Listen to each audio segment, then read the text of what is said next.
দর্শক, আমরা অবস্থান করছিলাম টেকনাফ মডেল থানার সামনে থেকে।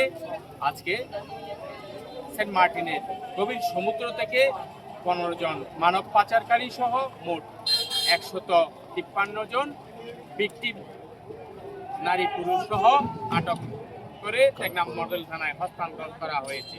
আমরা আপনাদেরকে একটু দেখানোর চেষ্টা করছি।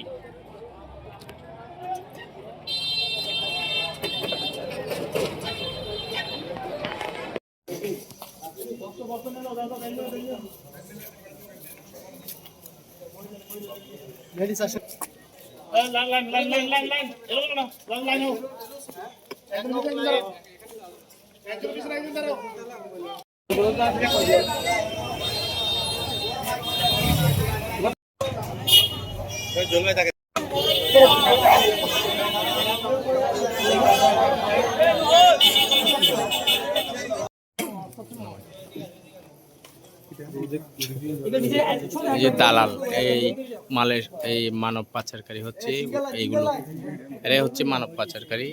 যেগুলো ভিকটিম আটক হয়েছে তাদেরকে এই মানব পাচারকারী তাদেরকে এই আনা হয়েছে টেকনাফ মডেল থানায়।